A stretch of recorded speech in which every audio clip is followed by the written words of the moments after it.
Welcome one and all back to Kale's Tales. For this one, let's put Christmas to a halt for a bit and get to a well-performed episode in less than 2 days. Already ranked up to about 30 or 31 million views is the Amazing Digital Circus episode 4, Food Masquerade. This one bizarrely fascinated me, according to Gooseworx, which is canon and true, is that it is mainly focused on Gangle. Seeing which, here's our special guest now. Say hello to the people, Gangle. Oh, yes, thank you very much. And also thank you to theglitchstore.com. I do recommend their store. Link in the description below if you'd like to give a good try out there. And watch this. Her con mask comes off. Oh, you alright, kid? I'm terribly sorry. Here, try this. And this is what we're going to be mainly focused on, is that Gangle will be given a new mask by Zooble, which will give her a nice game of confidence up. When I heard that episode 4 was going to come out 2 months later after episode 3, I was bizarrely surprised, because I was pretty much used to waiting 5 or 6 months for each one to come out. Because I get it. I know it takes a long time for the animation team writing. Like, the more each episode comes, the animation gets so much better and better and more fascinating. From comedy to horror, to, dark comedy there, to shock. It is all performed so well, especially the character development, and this is an exception. It's not a Pomni episode, it's a Gangle episode, mainly on her. So, you just wind your arm backwards in a big circle, release right at the bottom, and follow through. You got that? Well, pretty much starts off with Raka teaching Gangle how to properly throw a baseball, with Jax holding on to the bat. Never a good thing to give him, if you've no doubt noticed his behavior throughout all the 3 other episodes there. And just to note that this throwing pitch scene that Raka is learning Gangle, that is going to come back. So, Jax! I actually didn't mean to do that. Damn, get wrecked. And it's really hard Silver not to take Jax serious sometimes. Like, okay, that time I didn't mean to, because he's... if I had nickel for every time Jax broke Gangle's mask in an episode, I'd have 2 nickels. Which isn't a lot, but it's weird that happened twice, right? I think I found something you might like. Oh, right, of course. What was I thinking? I don't know if it'll work, but it looks about the same shape as yours. Oh. The best part is it's plastic, so it won't break as easily. Try it on. How's it feel? It feels normal. We begin to know Zooble a bit more. Episode 1 and 2 of the series, we see that their character is, boring, doesn't want to go on one of Kane's adventures. By episode 3, we learn the most relatable character of self-worth and self-love is what they need. Like, I don't like myself. I need to learn to love myself. By episode 4, we begin to love him even more because of their friendship with Gangle and how they have her back. It even helps find Gangle a new comedy mask, which is real nice of Zooble. What the heck is this? You're just giving away parts now? So what if I am? I'm not giving any to you. Darn. Guess you're never getting that unicorn horn, Pomni. When did I ever say anything about that? I think you'd look good with one. Well, it's possible. Did somebody... She said the thing! Well, it's possible. Yep, she said her catchphrase, so now it's canon. It's canon now. Sure is the curse of the violent psychopath Butcher! That's right. It's up to you to... Can we, chill with the horror, please? I really don't want this to be like last time. What happened last time? What is it with Kanan putting violence and danger in his games? I mean, in his adventures. It's no wonder why Pommy's always traumatized every time she comes back for one. Like, and she's like, come on, please, no, chill, give me a break. I've already had like 3 torture episodes. That's my opinion. They're pretty hard on her in episode 2. Like, put her through the ringer. I felt bad. Always feel so bad for her. But look at this one. It's Gangle's episode. It's her turn. And so luckily she stands for herself like, please, can Gonna be real, I forgot we had that. I knew it. We have a suggestion box? Basically, no. Wait, could they have done that the whole time? Instead of going to a haunted manor, they could have just picked one out of the suggestion box? Like, that's actually pretty hilarious that, like, no one's ever pointed it out, and it's just stuffed full. The box is just stuffed full of it. Like, Kane is so forgetful that he forgot that was even there. Have one where we all work at a fast food place. Is that normal? Who wrote that? Yeah, that's pretty normal. Right! Yeah, a fast food chain. That's normal, right? Please, I've been to a Waffle House in Florida. Anyway, I love this move. It's a pretty nice change of pace. Like, it's not all just going to be wacky worlds they go on. It's going to be a normal environment, and we'll see how our cast of characters, how their personalities will be in it. And we see here, like, and Gangle's going to be the manager, and now with her new mask, it's kind of upbeats her confidence a bit more, so she can stand up for herself a bit. Oh, see you guys when it's over. Again? I'm not gonna be a wage slave for fun. Oh, I know. I could sit this one out, and Zubo could take my place. I apologize, Kinger fans. He only has one line in this, and he's tapping out for this one. Yes, the last one he has time to shine. Hopefully the next one. The reason why he couldn't be in this, because he was busy recording a music video with Oreo, and it is kick-ass.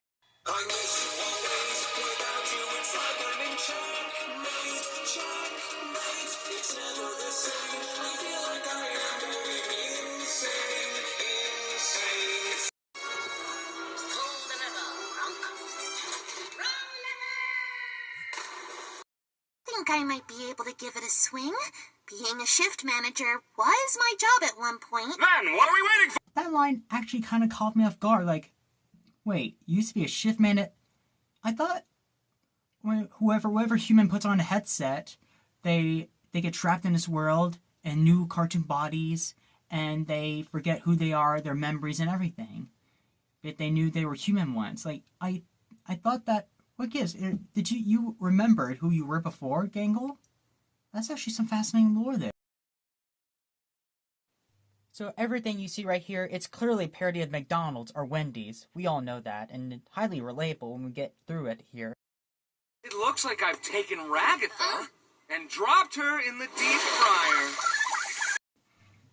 Yep, we're already start, and Jack's already being an asshole. Just picks up Ragatha. Like, you're not gonna throw Ragatha, are you, Jax? Yeah, in the fryer. Why? And just throughout the whole conversation between upbeat Gangle and him, and Ragatha's just struggling in the fryer the whole time. It's pretty funny. We're having a bit of an issue with the employees, and I was wondering if you could maybe have a punishment waiting for them at the end of the day if they do a terrible job. Wait, what? Motivate! I feel like not one thought of mine of, thank God there are no consequences to my actions whatsoever. And now of course he deserves it, for sure. Especially what he's done these past episodes. And now he's probably is going to get punished. And plus, he deserves right, because Gangle's is his most biggest victim of all. Because he's always treated Gangle poorly, always ruins her comedy mask. So no one's gonna help her. You're gonna literally leave her in that goddamn fryer.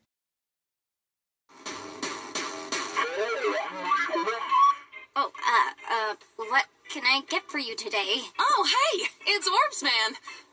Oh, he's from a previous adventure? Before your time. The trailer 9 months ago of that glitch posted up, we got a glimpse of the new characters that we're going to see, and this guy, Orbsman, was going to be one of them. his design fascinated me. Even before this, I would see plushies of him, and it was hinted in some glitch production commercials there. I mean, I love the design of Orbison. It's only for 30 seconds of screen time, but we don't know everyone is already, loves his character, bizarrely so. Like, he reminds me of the animation of, from Big Idea Animations that gave us VeggieTales. He kind of does. Like, the early VeggieTales, his design kind of reminds me of. Okay, number 57. Pim, how did you understand any of that? Excuse me. Yeah, little jester, I'd like to order the stupid burger. Last time I ordered it here, they forgot to add the sauce that makes you stupid. Don't forget the sauce. I think that when Gooseworx and her team, when writing this episode, one of them probably did work in a fast food chain restaurant before, and they're making sure that you felt whatever they felt at that time. So this is, I challenge you as the viewer, if you ever worked in a fast food industry and you had to like raise your hand or take a shot of whiskey or something to every relatable thing that's ever happened to you, like a Karen that they're like, they didn't put sauce on my burger last time. Don't forget the sauce. Like, yep, we dealt with a Karen before, and that.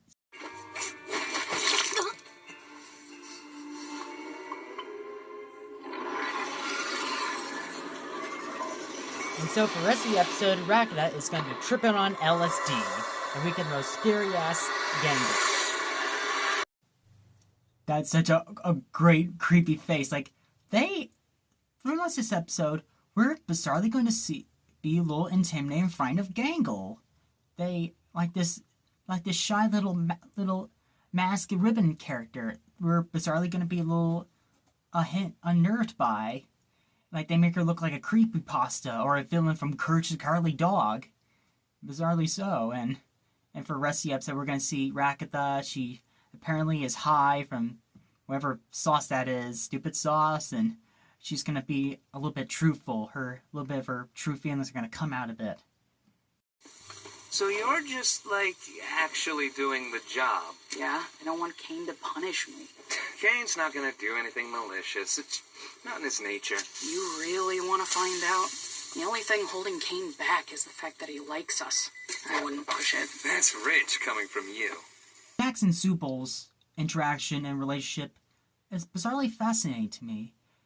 Because one is carefree, and laid back and doesn't care about who he pisses off, and the other is just trying to do their job. They don't like it, but they know they have to work and do their job. And I don't want Kane to punish me. And they were like, Kane wouldn't do that. It's not his nature. Wait, is Kane... Kane's a buffoon. He's not hateful AI. He's like a goofball that loves fun. While Suple said the fact of the only reason Kane doesn't punch us is because he likes us. And that's something to take note of. What do we know about these two? And Kane isn't an antagonist. He's... Hello. Hello, Sheila. I'll have a sausage bacon jaffle combo. Oh, yay! Gummy Goose back from the dead! I wouldn't say he's back from the dead. Kane kind of poofed him to what we saw from the confetti. He went to Confetti Land, or Party City. And this is definitely going to encourage the Pomni Gummy Goose shippers out there.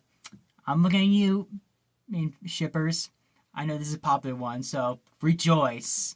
Because this is going to be the most relatable thing. Are you, hi. You alright, miss? Yeah, I'm fine. I'll call your order when your name's ready, yeah. See, how many times this happened to you, whether you're a customer or you're working at a fast food industry, is that there's a girl or guy that you love, that you're crushing on, and you flirt on them. They're pretty cute and attracting, and this really speaks to me. And I love their relationship. Pomni Gummy Goo, his memory's been erased, but she still crushes on him, or just happy to see her friend again. Like, I love this. Don't know about that one, mate. Well, can I help you, miss? I just wanted to say hi. Oh, she's flirting with the gummy guy, 'cause she'd rather be with an NPC than with us or something. Us? Are you sure you don't mean you, Ragatha? She's in love with Pomni, and it's not like no one knows why. And it's just so on the nose that she has feelings for Pomni, and which is an incredibly popular ship. With the sauce, her true feeling coming out, and this here, like, she's flirting with the gummy guy, and it to me is already full blow light. Like, fans kind of want to see, I mean, this love triangle. Like, maybe it won't happen, maybe it's not canon, who knows. On the Glitch store already that you can find, link in description, there is this poster of the colorful characters here. Like, Pomni's looking down at Gummy Goo, and Ragatha has her chest on her heart, looking at Pomni. She definitely is in love with her, and we all know it for sure. And it follows up with probably my favorite quotable line here from Ragatha. Wish someone would flirt with me.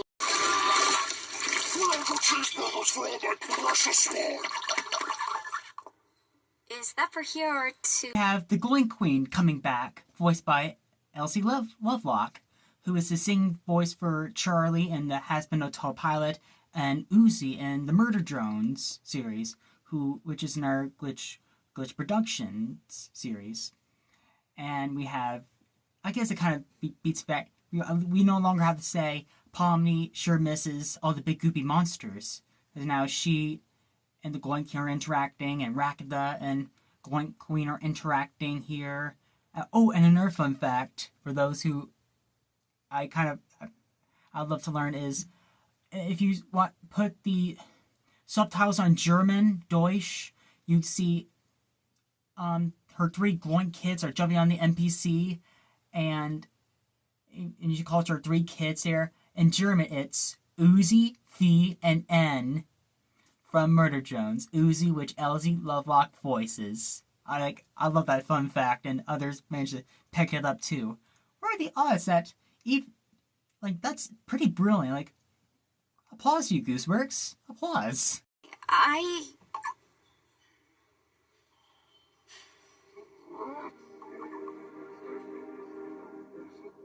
just want to wish you a pleasant day. Thanks for eating at Spudsy's. I love seeing Gummy Goo's expressions when Pomni mentions his name. First, he's surprised, and then sad. He even tries to reach his hand out to her. And later on, Pomni goes to talk with Goo as he's leaving, and the music from episode 2 plays. The one where when they bond when they're stuck in the map, and she lets him go, knowing that he isn't real, an NPC. And she kindly, and I kind of have a feeling this isn't the last we're gonna see of Gummy Goo. That's my opinion. Like, I hope he comes back. Dreaming!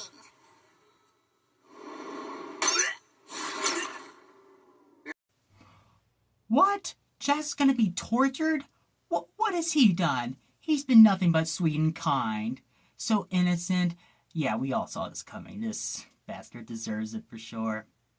Know what you're thinking. I don't want a career in fast food. I want to be a comic artist and eventually launch my own manga-inspired webcomic.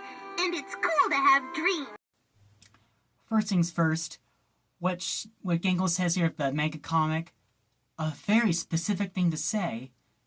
Because of course that's one of her dreams and goals, is that she loves drawing manga webtoon comics. And I guess this is pretty much a relatable episode. Like, I mean, theories are going around like, was this her job back in the real world? And her real passion was not to be there, but she really wanted to be creative with her drawings here. Second, this reminds me of those disturbing train videos that Meat Canyon showed on his channel, link in the description. is those two, one from Waffle House, the other from Wendy's. Very disturbing trainee videos that kind of remind me of. We get into all that. First things first. Are you smiling? No. Why not? That phrase when she said, "Why not?" That actually gave me a chill. Like, they did great. They did a fantastic job making Gangle intimidating, pretty creepy, and getting Jax what he fucking deserves here. Reevaluation.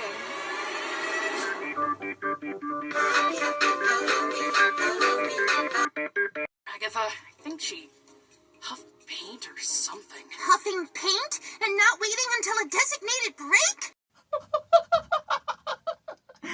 This is such a great quote line of, it's canon. Ragatha was huffing paint.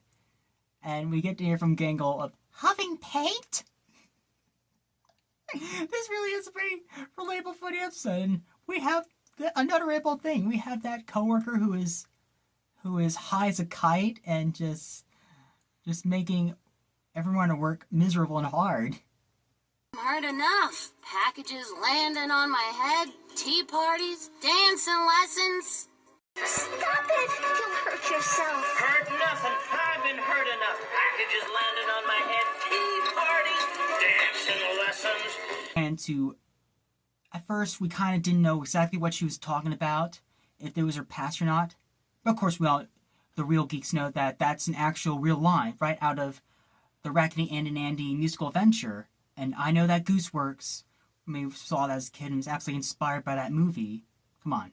Raggedy Ann, Andy, pretty on the nose.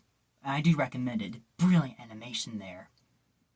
R.I.P. Richard Williams. Bad! I like you better when you're sad.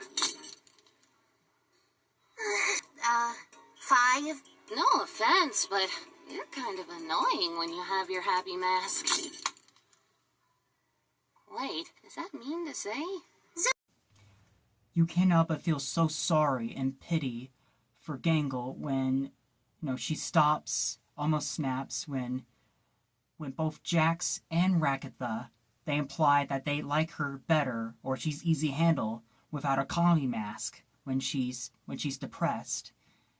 And from Ragatha of all people, which says something about her, really. The clock's broken. Is it broken? Or are we the broken ones? Great. How long has this shift really gone on for? 6 hours? 8? 24? A week? A year? Does time even move in here? Will we ever go home? Will we ever achieve our dreams? You see, the fans call all this relatable, and they're so right. This is another take of what a almost mental breakdown looks like. We relate to Gangle as the manager, just dealing with annoying coworkers, insufferable customers, and smiling through without them having to crack. And Pomni's not the only one to have a torture episode. It's Gangle's turn now, and we feel so bad for her, and we want her to win. How you doing? Everything's been... I'm doing fine. Wish I could say the same. Jax, there's dishes back here. You got time to lean, you got time to clean. God. I'm on it. Later, Pomni. We actually get to see another side of Jax, where he actually for once has a normal conversation with Pomni. And in this episode, Jax is more annoyed all through because of Gangle. And Jax asks Pomni how she's doing, who's weirded out and doesn't know how to react to this. He then says goodbye to her before having to get back to work. She's the one that he went to have a normal conversation with, because she's the only sort of normal person that he can talk with. And I guess with all his work, it kind of exits him out of his cartoon persona. That's my opinion what's going on. He's assuming like real world responsibilities. Comedy mask is usually broken by now. We're doing another one of these. Such a fascinating quote from Pomni of, "Oh, we're doing another one of these, huh?" Like, she immediately recognizes the pattern of her role as an awkward therapist. Like, this episode's vanilla, but it has its footing.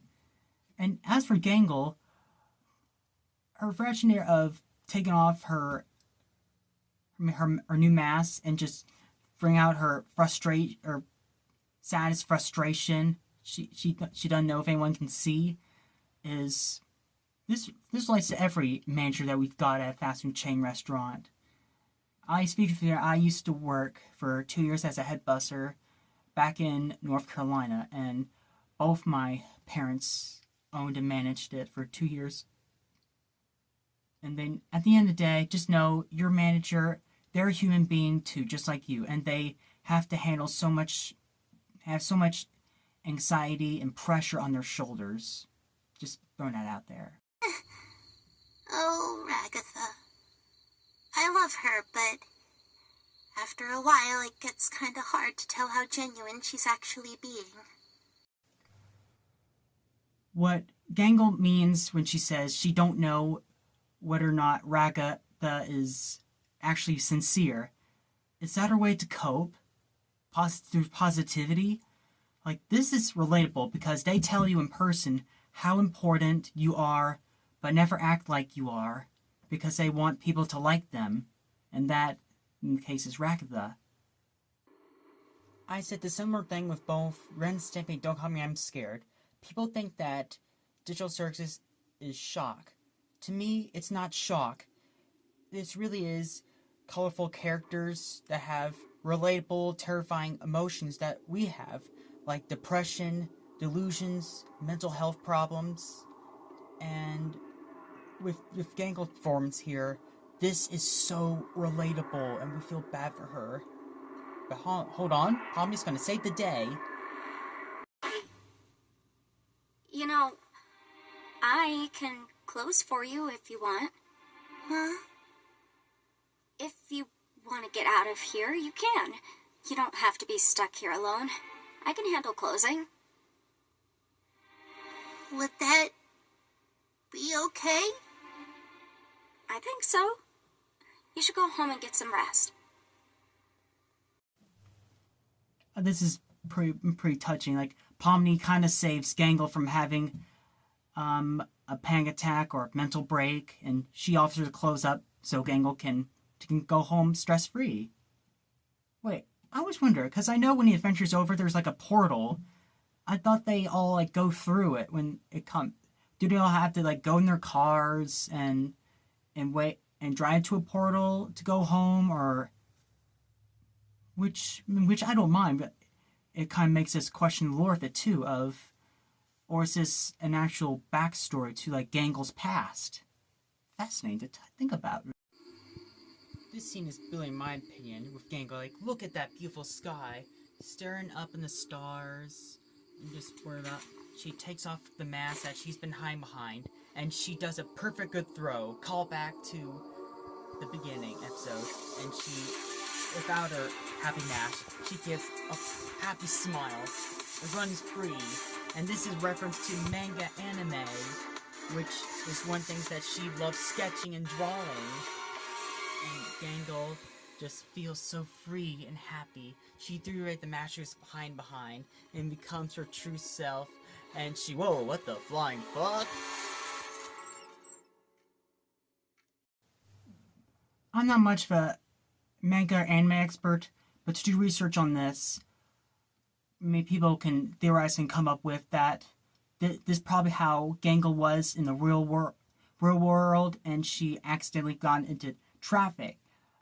This is a trope called Troguni, which Troguni, I hope this is right, is a trope for characters that be hit by oncoming traffic, like Israkai Boar. The Moonkin Life, they're reborn in a fantasy world, and we see this happen with Gangle here. Like, she's transported into a fantasy world, the Digital Circus, and she loves her webtoon comics and manga anime. So that's something to really kind of theorized there, especially for those who are Japanese fans or really high up anime. Oh, being in a position of power like this, you could offload the blame to one of your employees and avoid the dock on your score. What do you think? No, that was my responsibility. I just cracked under the pressure. To me, the most funniest thing in this episode is, and the funniest complaint is that Kinger's not in this. I would see a lot. He only got one line but barely enough screen time. And the funny thing, everyone else got a B+. Kinger got an A+. He wasn't even in this adventure. He's riding a bull. He doesn't even have fucking legs, and I just assumed he was busy recording for Oreo. But that's the most hilarious thing ever. Hey, what are you all the way out here for? I messed everything up. The mask didn't work. And now I don't think anybody wants to talk to me anymore. I still like talking to you. Look, the new mask was a bust. So what? I'm sure we'll find something that works eventually. I don't deserve a friend like you. Well, you've got one. Now, come on over and hang out with the rest of us. Bring your art, too. I always like seeing what you draw.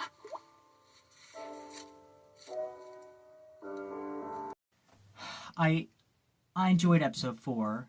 It's unique and relatable. The lack of music I hear throughout this is brilliant. Like, the mood felt empty and went well with Gangle repressing herself.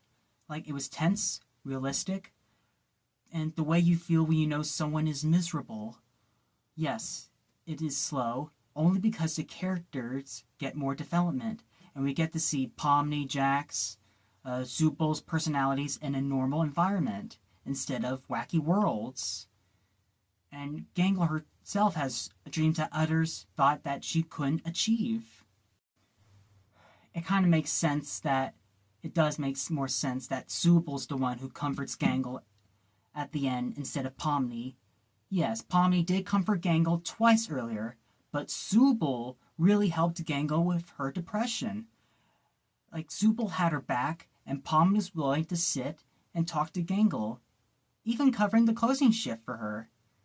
Like, Ragatha is cheerful and supportive, but like Gangle said, it's hard to tell how genuine she really is, if she really likes Gangle.